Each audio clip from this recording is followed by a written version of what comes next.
जय हिंद, वंदे मातरम। नमस्कार दोस्तों, मैं डॉक्टर चंद्रशेखर वर्मा। आज हम बात करेंगे वायरल फीवर पर। वायरल फीवर आप देखेंगे कि जैसे ही मौसम बदलता है, मौसम जैसे ऋतु बदलता है ना, ठंडे मौसम से गर्मी मौसम या गर्मी मौसम से ठंडे मौसम की तरफ जाता है ना, तो कई प्रकार की समान समस्याएं आपके सामने आ जाती हैं। वायरल फीवर बहुत कॉमन है, जिसमें आप देखेंगे कि जिन लोगों की इम्यूनिटी कम होती है वो लोग प्रभावित हो जाते हैं। खास करके इसमें हमारे छोटे बच्चे प्रभावित होते हैं। जिनकी इम्यूनिटी कम होती है वो रिपीटेडली बीमार पड़ते हैं। हर सीज़न में जब भी सीज़न पे बदलेगा, उनकी सर्दी, खांसी, जुकाम, बुखार, कई प्रकार की समस्याएं आएंगी। आप देखें कि डॉक्टर के यहाँ तो भीड़ लगी हुई है। आइए हम इस पर बात करते हैं कि इससे हम अपने आप को कैसे बचा सकते हैं, अपने को, अपने परिवार को और बच्चे को। वायरल फीवर जो होता है ना, इन्फ्लुएंजा होता है, इसमें मिक्सो वायरस, कई प्रकार की इन्वायरमेंट में बहुत प्रकार की वायरस है। मतलब यदि एक एक वायरस को एलोंगेट किया जाए, जोड़ा जाए, तो यहाँ से लेकर चंद्रमा तक की वायरसेस हैं। कुछ वायरसेस को आइडेंटिफाई किया गया है, लेकिन सबको आइडेंटिफाई कर पाना ये पॉसिबिलिटी ही नहीं है। उससे बचने का एक ही उपाय है कि आप सतर्क रहें, अपनी इम्यूनिटी को बढ़ाकर रखें। यही सबसे बेहतर तरीका है, आप बचे रहेंगे। तो वायरल जब फीवर होता है तब उससे तेज़ बुखारें होती हैं। बुखार हो सकता है, आपको बेचैनी हो सकता है, मुंह सूख सकता है, शरीर में दर्द हो सकता है, नींद खत्म हो सकता है, भूख कम हो सकता है। बच्चे हैं तो वो बेचैन रहेगा, थोड़ा उसको अनईजी फील करता रहेगा। ऐसी कई समस्याएं होंगी। नाक बह सकता है, सर्दी, खांसी, गले में खराश, ये सारी समस्याएं हैं, लक्षण हैं जो आपको वायरल फीवर के साइन में मिलेगा।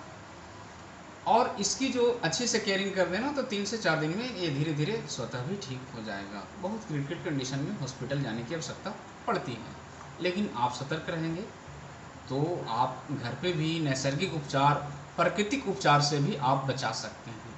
हम अभी बात करेंगे 3 स्तर पर कि वायरल फीवर, और इससे आप घरेलू देखभाल, और लास्ट में हम इसके कुछ मिराकल होम्योपैथिक दवाइयों पर भी हम बात करेंगे जिससे आप बच सकते हैं। तो वायरल फीवर जो सबसे ज़्यादा परेशान करता है, बड़ों को भी करता है और छोटे बच्चों को भी। आयुर्वेद शास्त्र के अनुसार देखें तो वात, पित्त, कफ, छोटे बच्चों में कफ की प्रकृति ज़्यादा होती है, इसलिए हमारे छोटे बच्चे, घर के बच्चे कफज दोष की वजह से वो ज़्यादा प्रभावित होते हैं। उनको बचाना। अब बच्चे फूल से होते हैं, छोटी सी समस्याएं हो जाए तो बच्चे मुरझाने लगते हैं। बच्चे को सर्दी हो जाए, खांसी हो जाए, जुकाम हो जाए ना, तो उनको देखिए परेशानी हो जाती है। उनको आपको केयरिंग करना होगा। बच्चे को शायद बच्चा इसलिए कहा गया है कि उसे हर चीज़ से बचाना पड़ता है। जब बच्चा जन्म लेता है उसके बाहरी वातावरण से, तापमान से बचाते हैं। फिर थोड़ा बड़ा होता है तो सर्दी से, खांसी, जुकाम और होने वाले कई प्रकार की बीमारियों से। फिर और बड़ा होता है तो चलने फिरने में, गिरने पड़ने से बचाने पड़ते हैं। यदि घर से बाहर निकलने लगे तो बाहर की सामाजिक बुराइयों से बचाना पड़ता है। इन सबों से बचाना, इसीलिए उसे बचा करते हैं। तो आइए बच्चे को बचाने और सबको बचाने के तरीका हम सीखते हैं यहाँ पर कि यदि ऐसी कोई परेशानी आपके घर में किन्हीं को हो जाए, कि वायरल फीवर हो गया, बहुत तेज बुखार हो गया, तो उनको सबसे पहला उपाय ये करें कि खान पान आप उनको सुधार कर लें। गरिष्ठ भोजन बिल्कुल नहीं दें, इससे आपकी समस्याएं और बढ़ सकती हैं। उनको शाकाहार और सुपाच्य आहार ही देना चाहिए। हो सके तो आप DIP डाइट दे सकते हैं, फलों और रसों पर उनको रखें। लिक्विड डाइट ज़्यादा दें तो ये बहुत बेहतर हो सकता है। विटामिन सी की पर्याप्त मात्रा होनी चाहिए। विटामिन सी लेने के लिए बहुत सरल उपाय है। आप नींबू से ले सकते हैं, आंवले से ले सकते हैं, और साथ ही साथ आप मौसमी संतरे के जूस। एक दिन में एक मनुष्य को 0.2 ग्राम विटामिन सी की आवश्यकता होती है, जो किसी भी आधे किलो खट्टे फलों से मिल जाता है। आप उसमें कोई भी सस्ते फल, इवन टमाटर भी खा सकते हैं। इससे आपके बॉडी में विटामिन सी की पर्याप्त की उपस्थिति से डेंड्रिटिक सेल पूरे होते हैं और आपके रोग से लड़ने की क्षमता बढ़ जाती है। इतना करने में नारियल का डाब का पानी पिलाएंगे तो मिनरल मिल जाएगा, शरीर का तापमान भी कम हो जाएगा। अब ज़्यादा तापमान होने पर आप एक पट्टी दे दें नाभि पर और एक ललाट पर रख दें। तो इससे तापमान मेंटेन रहेगा, बहुत ज़्यादा बुखार हो ही नहीं सकता। जैसे किन्हीं को बुखार ज़्यादा हो गया, बच्चे को, बड़े को 103 104 डिग्री फ़ारेनहाइट, तो इसे हाइपरथर्मिया कहते हैं। ये कंडीशन क्रिटिकल होता है, इससे शरीर का सिस्टम डिनेचर हो सकता है।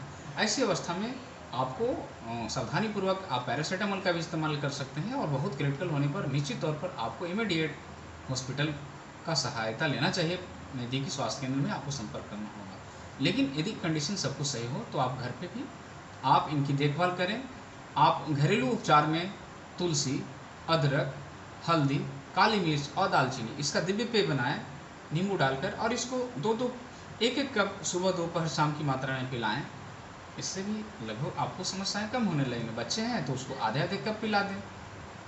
इतना करने से शरीर में इम्यूनिटी बूस्ट होने लगती है, और आपकी समस्याएं 2 से 3 दिनों में गले की खराश भी ठीक हो जाएगी, सर्दी भी, खांसी भी, नज़ला, जुकाम, बुखार तो 2 से 3 दिन में अपने आप धीरे धीरे कम होने लगता है। प्रारंभिक में थोड़ा टेम्परेचर ज़्यादा रहता है, ऐसा इसलिए कि हमारे शरीर में जब कोई पैथोजन जाता है तो हमारे शरीर की इम्यून सिस्टम उससे जैसे ही इंटरेक्ट होता है, हमारे शरीर का तापमान बढ़ने लगता है। तापमान बढ़ना मतलब बॉडी को ऑस्ट्रलाइज करना, हमारे शरीर में जो कीटाणु है उसको मारना। लेकिन हम लोग समझ नहीं पाते, विलम्ब उससे घबरा जाते हैं। लेकिन उसको बचाने के लिए यही है कि आप शरीर को बाहर से स्पॉन्जिंग करें, रनिंग वाटर का इस्तेमाल करके आप उसको ठंडा कर सकते हैं। अब इसके अलावा कुछ होम्योपैथी दवाइयाँ हैं जिसका इस्तेमाल करके भी आप मिराकल है, बहुत आसानी से आप शरीर को, सेहत को बचा सकते हैं।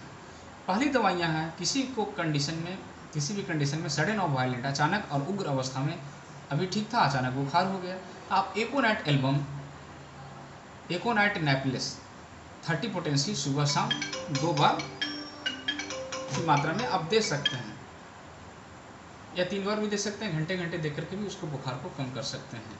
और उसके बाद है, ये होम्योपैथी स्टोर में मिल जाएगा, बायो कॉम्बिनेशन नंबर 11 की 4-4 गोलियाँ 3 बार चूस कर ऊपर से गुनगुने पानी पी लें। इससे आपको लगभग बुखार उतर जाता है और वायरल कंडीशन भी कम हो जाता है। तीसरी दवाइयाँ हैं ब्रायनिया एल्बम 30, जिसको गले में खराश हो, सीने में दर्द हो खांसने से, और मुंह सूख रहा हो, प्यास ज़्यादा लग रहा हो, तो उनको ब्रायनिया एल्बम 30 पोटेंसी में सुबह दोपहर शाम देने से ये प्रॉब्लम दूर हो जाता है। अब अगली दवाइयाँ हैं जो बहुत ही प्रभावी दवा है, जिनको बहुत ज़्यादा बोन सेट फीवर हो रहा हो, और उस कंडीशन को दूर करने के लिए आप भी सुने होंगे, यूपटोरियम पर्फ 200 पोटेंसी में 2 बार दे दें, तो शरीर में बहुत तेज दर्द हो, हड्डी टूटने जैसा बेचैनी हो, और बुखार बहुत ज़्यादा हो 103 104 तक भी, तो उससे कम हो जाता है। इसके बाद एक दवाई है डल्का मारा, जो अभी सीजनली है।